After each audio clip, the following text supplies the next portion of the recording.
welcome to Make Your Passion Pay. I'm Luann Beekler, creator of the Make Your Passion Pay Playbook, your host and guide on this exciting journey to building joyful and successful work environments. Known as the Little Spark, I've helped countless individuals and businesses ignite their potential through transformational coaching, creating thriving businesses and joyful workplaces.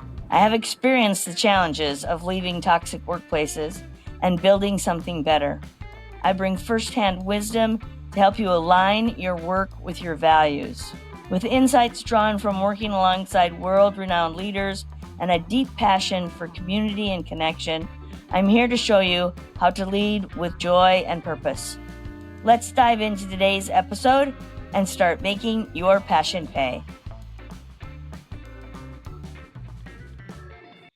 Welcome, everybody, to another episode of the Make Your Passions Pay podcast.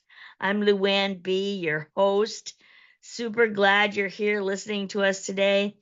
In our podcast, we talk about the Make Your Passion Pay playbook and the 6 C's that make up the framework of the playbook. Those would be clarity, connection, community, collaboration, creativity, and commitment. And as you know, if you're an avid listener, that I have found many more words that begin with C since I've developed this framework. And today, Grace and I are going to talk about a couple of those, and that's communication and confidence. And I just left a client's office, and I got to tell you, communication is key, absolutely key in all aspects of our businesses. So let me introduce you to my friend Grace. Grace Lou is an award-winning author of Pearl of Grace, A Path to Find Your Voice and Inner Worth. She is the creator of the Pearl of Grace framework and founder of GraceSOULutions. Now catch this. It's spelled SOULutions. GraceSOULutions. I love that. As a woman's truth awakener and professional communication strategist, she empowers quiet, overlooked women to speak up, ask boldly, and be heard so they communicate with greater confidence, authenticity, and impact. And I'm not one of those people that's shy about speaking up, but Grace helps those people that are. So I hope you're out there listening to us. Welcome, Grace. Hello, Luann. So happy and honored to be here with you today on your podcast show. Thanks so much. Grace has her own shows. We'll talk about it in a bit. But Grace and I met through eWomen Network, and many of you know I'm a member of that. So we're new friends, and we're collaborating on some things together to help each other be more successful and get our voices heard in the world. So Grace, what inspired you to create the Pearl of Grace framework? Well, Luann, that's a great question, because what made me think about the Pearl of Grace was one of my mentors actually worked with me, and I was explaining what it is that I do, and she came up with the idea of Pearl of Grace. And I sat with the energy of the Pearl of Grace. And so, with me as being communication, it's more than just words. So I felt into it. And what it was like, I thought, we all have the pearl inside of us, how the pearl is formed. And it was just more about wanting to help the woman to shine their voice and shine who they are, just like the pearl. Yeah. I love that. Now, is Pearl an acronym? It is, yes. And so is Grace. So with the combination of the both, yes. So if you think about the pearl, I was thinking about, the like a presence and emotions, energy, and the awareness, right? And with the assertiveness and then the resilience and willing to repair any communication breakdowns that may happen, and then just leaning into the repair of learning to repair with love. Oh, I love that. That's awesome. Lots of good content there. I'm sure that book is a really good one for many of us to read and learn from that. What's the acronym for GRACE? So with Grace, it's about now that you have the kind of the techniques and the path of the communication, it's now the journey of it and being in the journey of the communication, right? So then it's like, it's not everything's going to fall into place. So then you sit into the energy of grace and it becomes of having gratitude, reflection, authenticity, the connection and compassion, and then the empowerment of empowering yourself and then with others. Oh my God, so great. And we have connection in common there. What does connection mean to you in the sense of communication? Well, you can communicate with yourself and you're still making that connection with yourself, right? And when you're communicating with other people, you're having that connection with the other person. And so with the connection, you're having to have an exchange, right? I'm saying something and you're responding back. And so you're now gaining that conversation and then the connection. So it's about cultivating that Mm. relationship. So if you are in connection when you're talking with someone and someone's, responding and you're having this exchange, right? You're naturally just going to have some connection of maybe an alignment, right? Or if someone disagrees with you, that's okay too, right? Because then that's about the learning part of it, and you're still having some of that connection where you can then still cultivate the relationships. I love it. There's another C word, cultivate, right? And cultivating relationships is a big part of what I recommend and encourage in connection and building community and building collaborations for the future. And, you got to connect on an authentic level. I love that too. So, authenticity is just an underlying message within my framework. So, why do so many women, capable, professional, successful women, struggle to speak up and ask for what they want or to be heard, to let their voices out? Yes, that's another great question, Luann. So this is my belief, right? This is my thought, and that is, women tend to want to be liked, right? I don't know if you were ever grown up and was taught like, oh, you're such a good girl. When you hear that, you're like, oh, okay, this is the right way, right? Or that's the feeling that I want. And so what ends up happening, I believe, if, for the woman out there, your audience, and, may relate to this, and is that, they want to be liked and they want to be seen as kind and as quote unquote good girl perhaps. And so a lot of the times then what happens is that we may hold back, we might second guess our thought because we want to present ourselves as being light and kind. And so you might start replaying conversations and, not wanting to speak up because you don't want to be seen perhaps as being aggressive or being too much, right? Because those might have more of that negative feeling. And so a lot of the woman then tends to hold back for that reason. And here's the key. While you may want to be liked, right? It's being liked by the right people. Ooh, very good. Yeah, it's because it really goes back to, if I'm not mistaken, that desire to fit in, Yes. Yep. right? That Right. desire to fit in. And if I say the wrong thing, I might not fit in, right? But again, would you agree with this, right? The people that fail to appreciate the philosophies, the ideas that I communicate are likely not my clients, not my tribe. Exactly. Yes. Right. And so it is about being like, you don't want to be liked by the people that has a certain perception or a certain way of, wanting you to fit into that small space, right? You want to be liked. You want to be in a place where people are going to allow you to expand and to grow. So, like that's why I say you want to be liked, in the right by the right people, and you were talking about fitting in.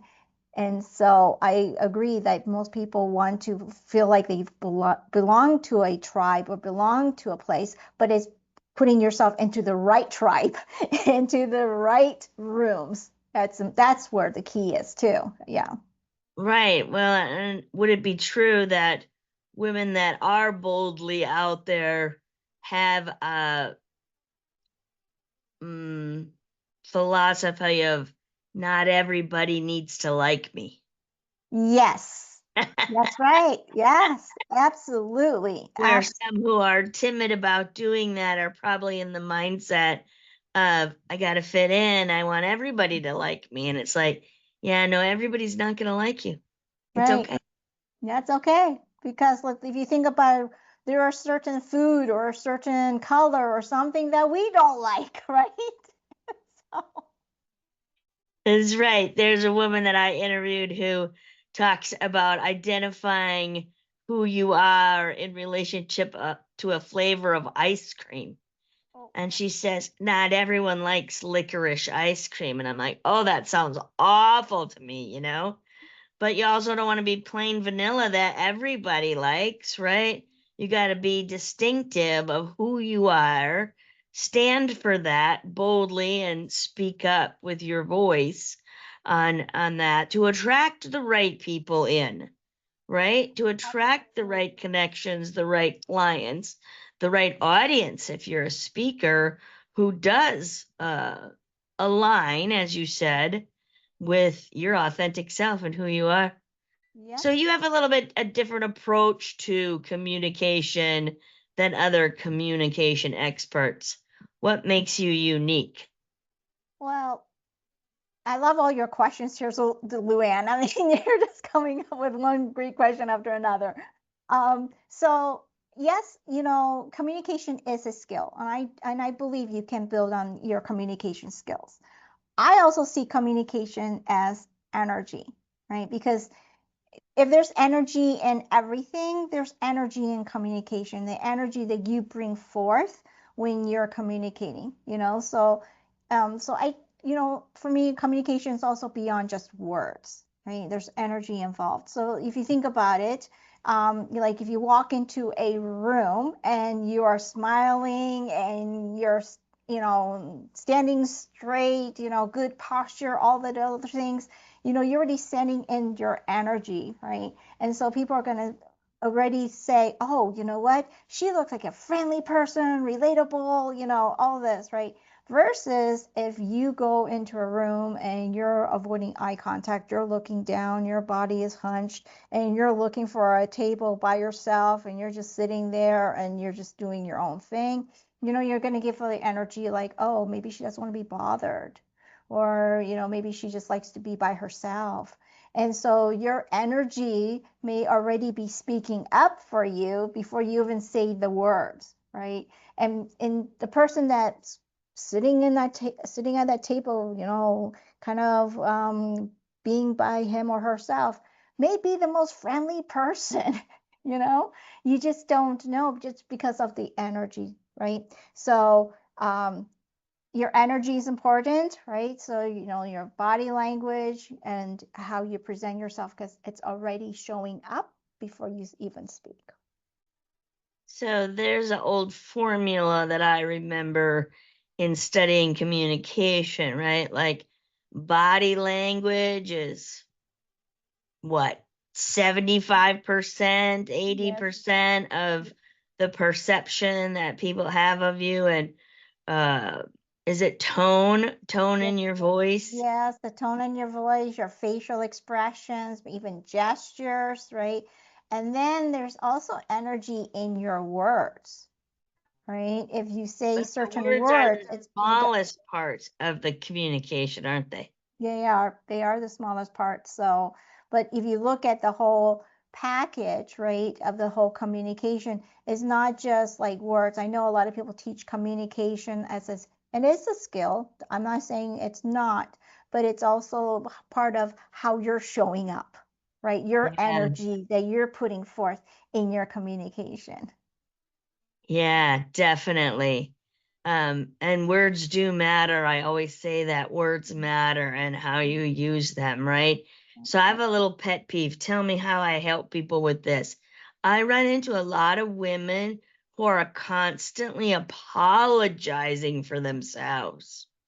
It's just like every sentence needs to begin with "I'm sorry." It's like, what are you sorry about? Don't be sorry. Avoid starting with that sentence. How do we break them of that habit?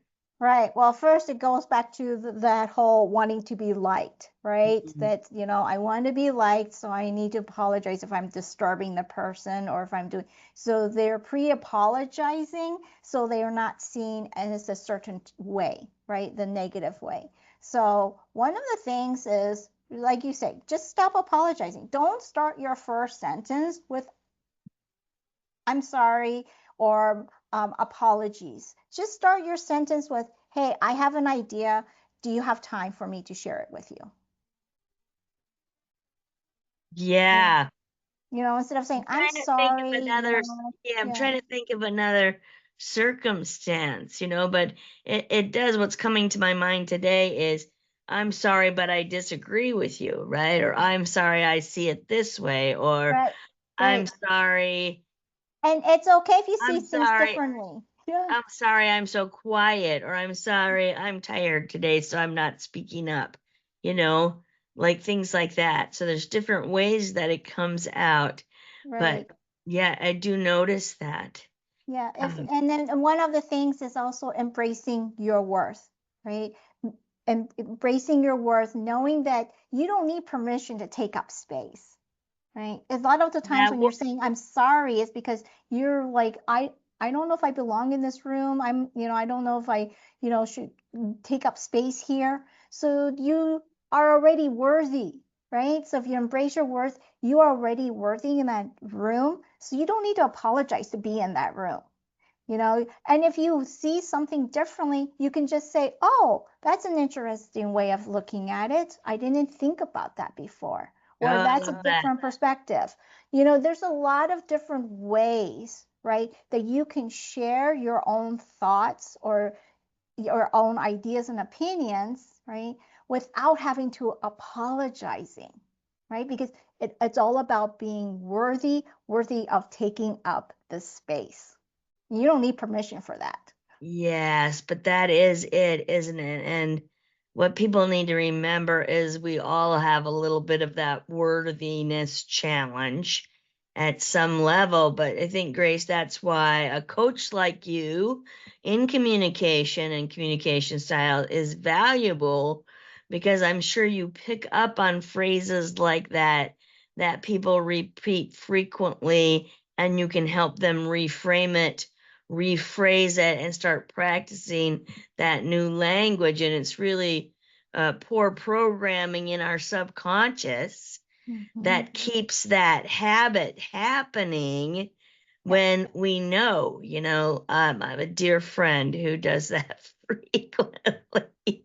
And I keep reminding her, but it takes that, right? It takes that reminder to shift out of an old pattern. Yeah. Again, so the value of a coach like you. So another one I see people, and I feel like I'm aligning the timid, uh, quieter, uh, overlooked individuals often in a room, with also having a challenge with conflict resolution, speaking up in situations of conflict. What is your advice on how you handle difficult conversations or conflict? Right. So it depends on, how the dynamic is, right? It's, different if it's a family member or a work colleague or, so, Let's but the put it main, in a work environment because we're talking about business and professional conversation, right? yes. So give us some advice in a business situation. So first off, you always want to remain calm.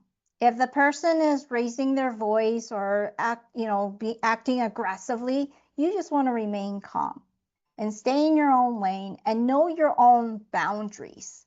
As far as what is allowed and what is not allowed. If the person is being very disrespectful and you're starting to well up, you can just say, okay, right now I feel like this conversation is not going to be constructive.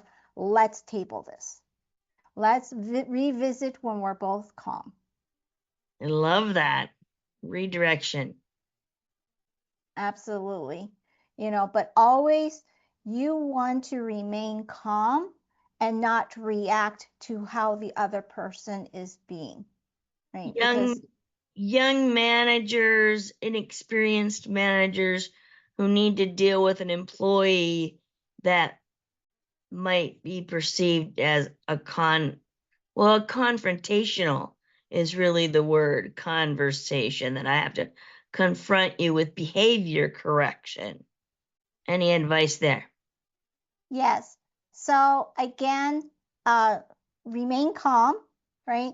And it depends on, what the behavior is, and you can always question it. Like, I see this. Did you mean it this way? Ah, I love that. Ooh, I love that.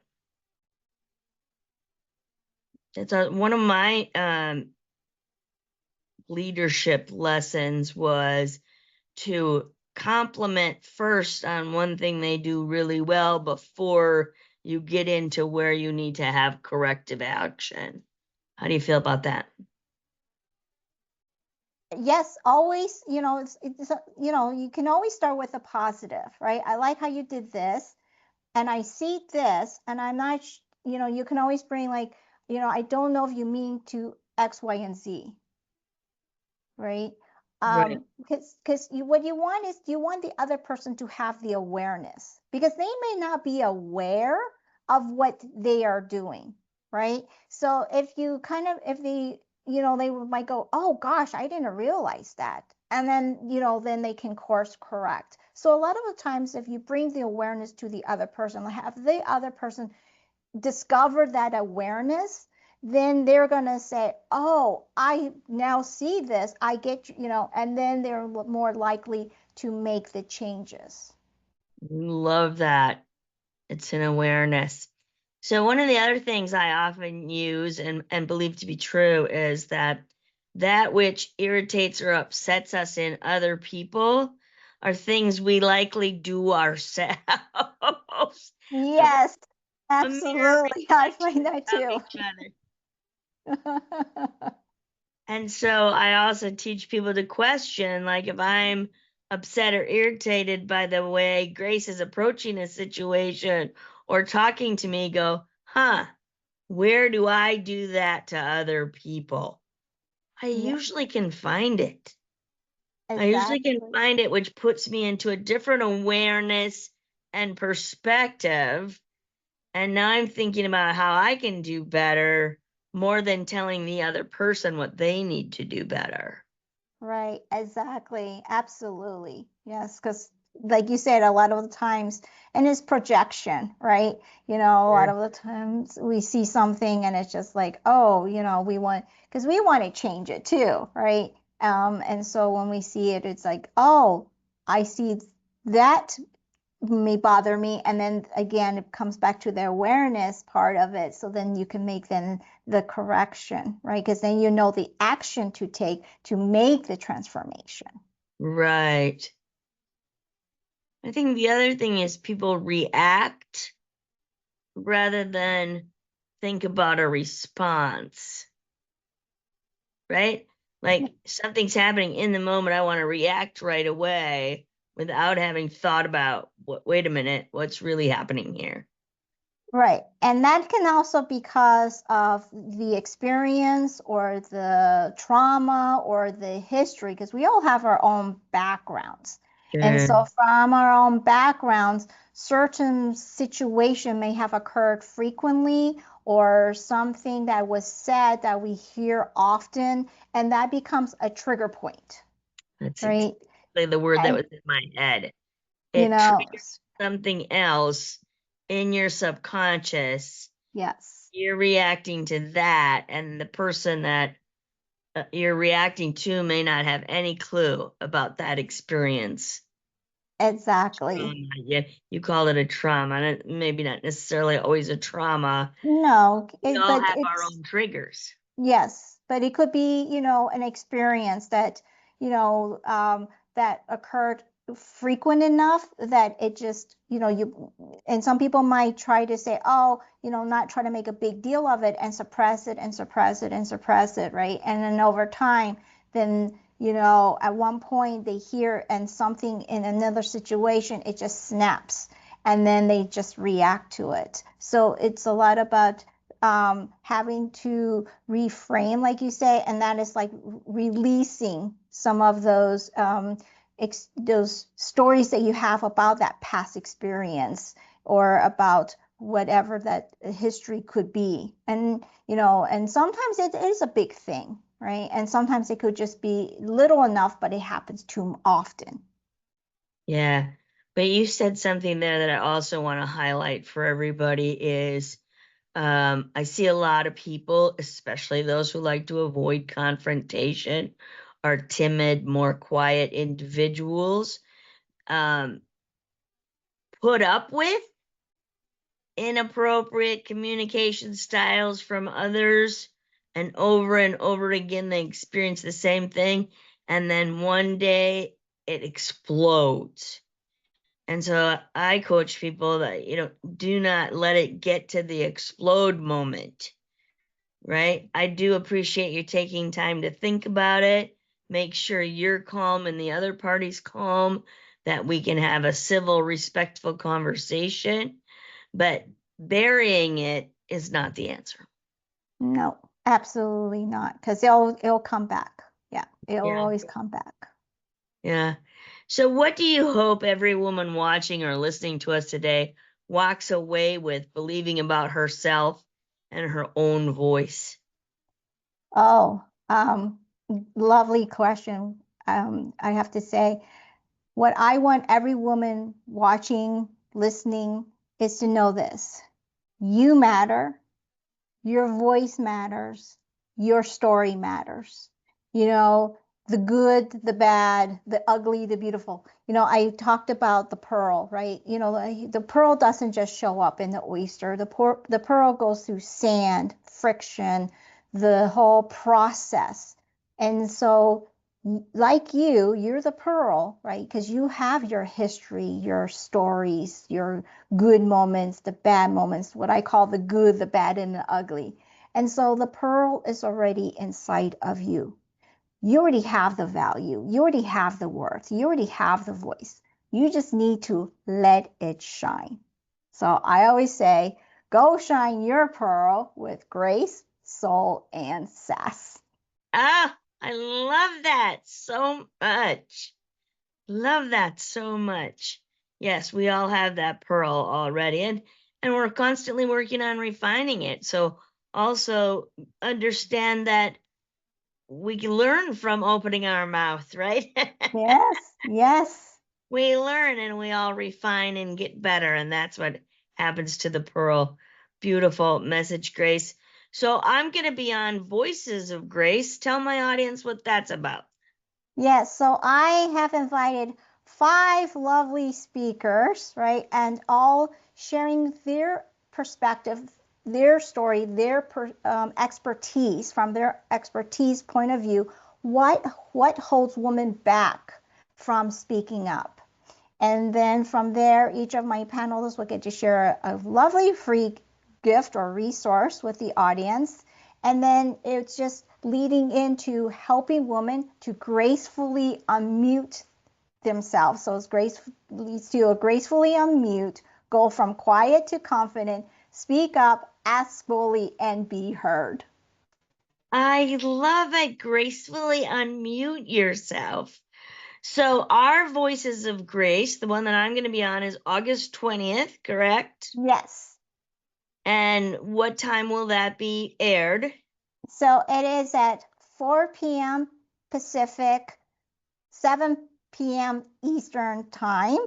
And it's on virtual, so everybody who register will be able to watch it on using the Zoom link. And then it will be recorded? And it will be recorded, yes. For those who can attend, of course, they will be able to watch the recording. 4 p.m. Pacific. Yes. So that's 6 p.m. Central, my friends, in the Central time zone. On August 20th, tune in to Voices of Grace. We will make sure the link to register and participate with us is in the show notes for this show. You got plenty of time to prepare for that. Get it on your calendar. You're going to get some free gifts from some amazing speakers and learn more about how to gracefully unmute yourself. And I'm absolutely confident that will help you in your desires to make your passions pay. Grace, say that line again that you said in what do you want women to know about themselves? Oh, the line about go shine your pearl with grace, soul, and sass. That's it. That's our quote for today. Everybody have a great day and join us next time on Make Your Passions Pay.